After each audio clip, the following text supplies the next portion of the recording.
지난주에 우리는 여호와 하나님께서 출애굽한 백성을 가나안 땅으로 인도하는 경로가 예상 밖이었다는 내용을 살펴보았습니다. 블레셋 땅을 통과하는 지름길이 있음에도 불구하고 광야 길로 빙 돌아가는 길을 선택하셨습니다. 그 이유는 블레셋 땅을 통과하려면 블레셋과의 마찰이 불가피했기 때문입니다. 물론 하나님에게 블레셋은 상대가 되지 않습니다. 어느 누가 하나님 가시는 길을 막을 수 있으며 하시는 일에 제동을 걸 수 있단 말입니까? 그런데도 하나님은 광야를 선택하셨습니다. 하나님의 백성들에게 있어서 가나안 땅에 빨리 도착하는 일이 중요한 게 아니라 가나안 땅으로 인도하시는 하나님에 대한 신뢰가 훨씬 더 중요했기 때문입니다. 그래서 하나님은 빠른 길보다 돌아가는 길을 일부러 택하면서 그 기간 동안 이스라엘 백성들을 믿음의 훈련을 시키고자 계획하셨습니다. 오늘 본문은 하나님의 그 계획이 시작되는 출발점입니다. 여호와 하나님께서 모세에게 말씀하셨습니다. 2절을 보십시오. 이스라엘 자손에게 명령하여 돌이켜 바다와 믹돌 사이의 비하히롯 앞 곧 바알스본 맞은편 바닷가에 장막을 치게 하라. 그 이유가 무엇입니까? 그동안 애굽 생활에서의 삶이 고단했으니 잠시 바닷가에서 휴가를 보내라는 겁니까? 아닙니다. 3절을 보시죠. 바로가 이스라엘 자손에 대하여 말하기를 그들이 그 땅에서 멀리 떠나 광야에 갇힌 바 되었다 하리라. 그러니까 애굽에 있는 바로를 그곳으로 불러내려는 하나님의 계획입니다. 그들을 불러내서 어떻게 하시겠다는 겁니까? 우리 4절을 함께 읽겠습니다. 내가 바로의 마음을 완악하게 한즉 바로가 그들의 뒤를 따르리니 내가 그와 그의 온 군대로 말미암아 영광을 얻어 애굽 사람들이 나를 여호와인 줄 알게 하리라 하시매 무리가 그대로 행하리라. 여기 두 개의 표현에 주목해 주십시오. 하나는 애굽 사람들이 나를 여호와인 줄 알게 하리라입니다. 그러니까 여호와인 줄 알게 하리라. 이 표현은 하나님의 하나님 되심을 나타내겠다는 의미입니다. 그러니까 사람들로 하여금 하나님이 어떤 분이신지를 알게 하겠다는 뜻입니다. 하나님께서는 이 부분을 참 중요하게 여기십니다. 그래서 애굽 땅에 10번의 재앙을 내리실 때마다 사용했던 그 말씀의 표현이 무엇이었냐면 나를 여호와인 줄 알게 하리라. 바로 이 표현이었습니다. 하나님은 사람들이 하나님을 잘 몰라주는 것에 대한 서운함 때문에 스스로를 나타내고자 강조하는 게 아닙니다. 사람들을 위해 하나님의 하나님 되심을 나타내십니다. 하나님의 하나님 되심이 나타나는 게 왜 우리들을 위한 것이냐면 하나님이 누구인지 바로 알 때 인간이 누구인지를 알게 되기 때문입니다. 사람들은 스스로를 잘 안다고 나름 평가합니다. 또 하나님을 모르는 사람들도 인간이란 누군가에 대한 많은 관심을 갖고 책을 펴내기도 합니다. 하지만 이들이 경험한 인간은 타락 이후의 인간입니다. 그러니 본래 인간이 어떤 존재였는지 이 부분을 알지 못합니다. 덴마크의 동화 작가인 안데르센이 쓴 미운 오리 새끼. 그러니까 이 내용을 여러분은 잘 아실 겁니다. 다른 오리들과는 다르다는 이유로 미움을 받던 이 주인공이 어떤 마음으로 살아갔습니까? 함께 노는 오리들과 같이 생겼어야 했는데 왜 나는 다르게 생겨가지고 그러니까 이 마음으로 자신을 싫어했습니다. 그런데 나중에 알고 보니 그 주인공의 정체는 오리와 비교도 안 될 만큼 멋지고 화려한 백조였습니다. 그는 처음부터 백조였습니다. 하지만 자기가 백조임을 알기 전까지는 그냥 다른 오리보다 밉게 생긴 오리인 줄 알았습니다. 이처럼 백조가 다른 백조를 보기 전까지는 스스로를 미운 오리인 줄 알았지만 다른 백조를 보게 된 순간 자신의 참된 모습을 알게 되었듯이 인간도 하나님을 모르는 상태에선 자신의 참된 모습을 알 수 없습니다. 그래서 하나님이 하나님의 하나님 되심을 나타내시며 인간들에게 하나님이 누구이신지를 알게 하시는 이 일에 열심을 내셨습니다. 4절 말씀에서 주목해야 할 또 하나의 표현은 무리가 그대로 행하니라 입니다. 이후에 벌어지는 상황을 볼 때 백성들은 모세의 인도를 따라 바닷가에 진을 치긴 했지만 그곳으로 애굽의 군대가 오리라는 생각까진 못했음을 알 수 있습니다. 하나님의 말씀에 순종하면 당연히 좋은 결과가 나오겠지라는 생각만 했지 말씀에 순종했더니 곤란한 상황도 찾아오더라는 이 부분에 대해선 예상치 못했습니다. 그러나 하나님의 백성들이 예상치 못한 상황을 만났을 때 어떻게 반응하는지 그 모습을 보십니다. 예상치 못한 상황에서도 하나님을 끝까지 신뢰하는가? 이 부분을 보십니다.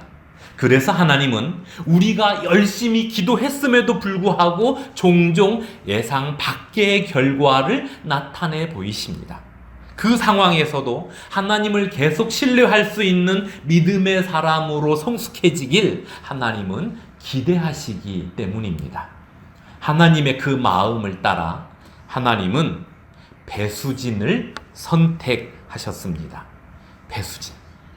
사람 이름이 아니고요. 전쟁에서 사용하던 전술 중 하나가 배수진입니다. 본래 전술에 있어서 배수진은 상책이 아니라 최하책입니다. 그러니까 물을 등지고 진을 친다 해서 배수진이거든요. 그러니 최후의 수단이었습니다. 물에 빠져 죽을 바에야 차라리 싸우다가 죽자. 이렇게 죽을 힘을 다해 싸우게 되면 열악한 환경에서도 승리할 수 있다라는 생각에 전쟁터에서 가끔씩 사용되던 전술입니다. 그러니까 중국 한나라의 명장이었던 한신은 조나라와의 전투에서 배수진을 이용해 조나라를 함락시켰다는 이야기가 있습니다. 그러니까 조나라를 치기 위해 원정을 갔는데 기간이 길어지다 보니까 전력이 급격히 떨어지고 맙니다. 그래서 맹렬하게 몰아붙이다가 거짓으로 패하는 척하면서 강이 있는 데까지 도망을 갔습니다. 그리고 강을 등지고 진을 치니 조나라가 볼 때는 도간에 든 쥐입니다. 그래서 총동원하여 한신의 군대를 쳤는데 한신의 군대는 물러설 곳이 없으니 결사항전을 했고 그 싸움에서 지친 조나라가 일단 후퇴해서 성으로 돌아가 보니까 성을 비우기 기다렸던 한신의 또 다른 군대가 성이 비어있는 틈을 타서 점령을 해버렸습니다. 그래서 그 전쟁에서 승리를 가져왔죠. 우리나라 역사에도 보면 배수진을 사용했던 경우가 있습니다. 임진왜란 때에 신립 장군이 8천여 명의 군사들과 함께 충북 충주에 있는 탄금대에서 배수진을 치고 왜군과 맞섰습니다. 그 당시 신립 장군과 함께 있던 대부분의 군사들은 농사를 짓던 농민군이었습니다. 그래서 신립 장군의 생각에 이들이 훈련이 잘 안 되어 있으니까 죽을 힘을 다해 싸우는 수밖에 없다라는 생각에서 탄금대에 군사들을 다 몰아갖고 거기에서 배수진이라는 전술을 사용했습니다. 그런데 훈련이 잘 안 되어 있는 농민군이었기에 이들에게선 결사항전이 나오지 못했습니다. 오히려 탄금대 전투에서 싸우다 죽은 사람보다 겁을 먹고 물에 뛰어들어 죽은 사람들이 더 많았다는 기록이 있습니다. 그러니까 이 경우 배수진을 선택한 방법이 오히려 독이 되고 말았죠. 그러니까 그런 의미에서 볼 때 오늘 본문에서 배수진을 치라는 하나님의 전술은 의외입니다. 왜냐하면 이스라엘 백성들은 애굽에서 나오기 직전까지 노역을 했던 사람들이기 때문에 완전히 오합지졸입니다. 군사훈련이 잘 된 군사라면 몰라도 오합지졸로 배수진을 치면 더 위험합니다. 하나님께서 이 부분을 모르실 리 없으실 텐데 하나님은 바닷가에 장막을 치게 하셨습니다. 그리고 애굽의 바로와 그의 군대를 이쪽으로 유인하셨습니다. 그러고 보면 어떤 일을 진행하시는 하나님의 방법은 우리 이성으로 납득하기 어려운 부분들이 참 많습니다. 기도하라고 하시고선 기도하는 대로 응답해 주지 않는 경우가 종종 있습니다. 말씀 안에서 누구보다도 성실하게 살아가는데 세상 방법으로 살아가는 사람들보다 더 뒤처지는 경우도 많습니다. 하나님 안에서 믿음으로 살아갔더니 어려웠던 삶이 금방 역전되는 삶의 반전이 일어났다면서 간증하는 사람은 100명 중 한두 명이 될까 말까 합니다.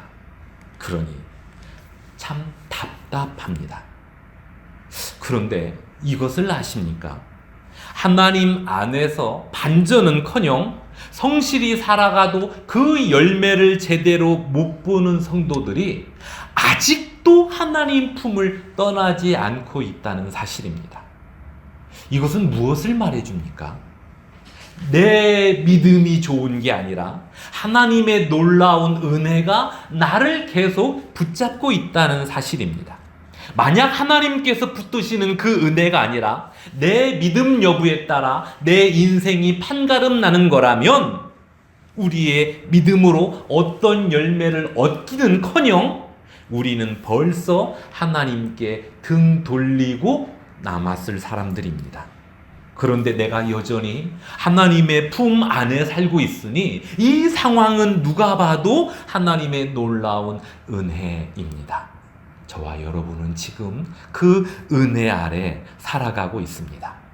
하나님께서 우리를 인도해 가실 때 우리 이성으로 납득하기 어려운 방법으로 인도해 가시는 경우가 많기 때문에 하나님이 내 곁에서 실질적인 도움이 되지 못하는 것처럼 여겨지기도 하지만, 그래서 어떤 때는 신앙으로만 산다는 것이 힘들기도 하지만, 아직도 내가 하나님의 품 안에서 살아가는 이유가 우리를 꼭 붙드시는 하나님의 놀라운 은혜 때문이라는 이 사실을 생각해 보면 어떤 일이 잘 되고 안 되고 열매가 있고 없고를 떠나서 이건 매우 놀라운 은혜입니다.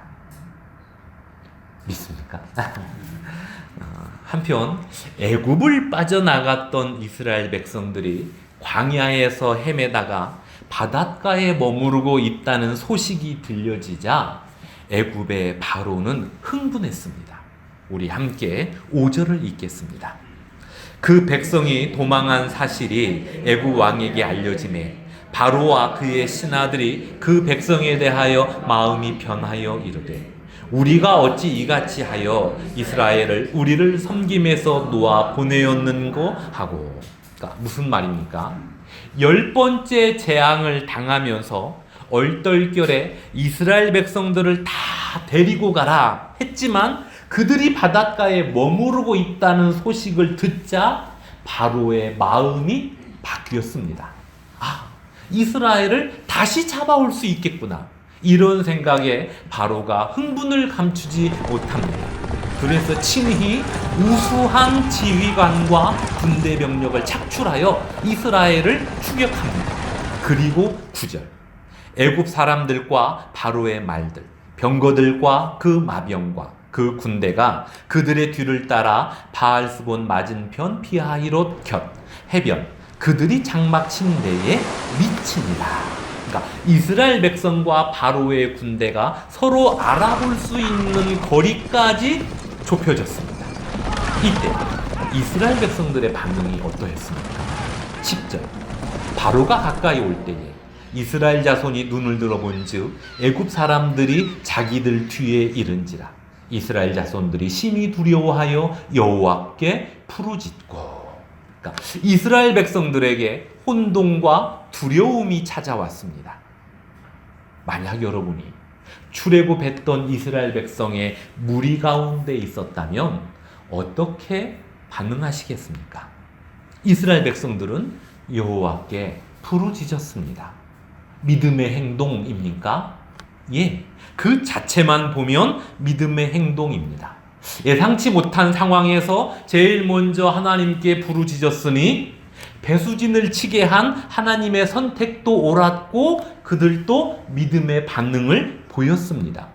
그런데 그들은 여호와께 부르짖은 후 여호와께서 어떻게 일하실지에 대해선 기다리지 않았습니다. 여호와께 기도는 했는데 그 다음 모습이 의외입니다. 우리 11절과 12절을 함께 읽겠습니다. 그들이 또 모세에게 이르되 애굽에 매장지가 없어서 당신이 우리를 이끌어내어 이 광야에서 죽게 하느냐? 어찌하여 당신이 우리를 애굽에서 이끌어내어 우리에게 이같이 하느냐? 우리가 애굽에서 당신에게 이른 말이 이것이 아니냐? 이르기를 우리를 내버려 두라. 우리가 애굽 사람을 섬길 것이라 하지 아니하더냐? 애굽 사람을 섬기는 것이 광야에서 죽는 것보다 낫겠노라. 그러니까 한마디로 애굽에서 나온 걸 후회한다는 불평입니다. 기도를 마치자마자 불평하며 다시 애굽으로 돌아가고자 하는 이들의 모습은 사실 남 이야기가 아닙니다. 기도하면서도 하나님을 잘 신뢰하지 못하고 봉사하면서도 누군가를 원망하고 하나님의 은혜를 찬양하면서도 그 입으로 누군가를 험담하며 하나님의 놀라운 은혜를 받았다는 이 신앙의 간증을 가지고 있으면서도 동시에 나 같은 건 별로 쓸모도 없어. 이렇게 이중적인 모습을 우리들도 가지고 있습니다. 하나님은 하나님의 백성들이 예상치 못한 상황을 만날 때도 믿음을 지키며 하나님을 더욱 신뢰하길 기대하시지만 우리는 하나님의 기대를 너무나 자주 무너뜨립니다. 그럼에도 불구하고 하나님은 그 백성을 포기하지 않으십니다. 계속 붙드십니다. 왜냐하면 당신의 백성을 끝까지 사랑하시기 때문입니다. 하나님의 그 사랑을 모세가 알았습니다. 또 모세는 하나님의 능력도 알았습니다.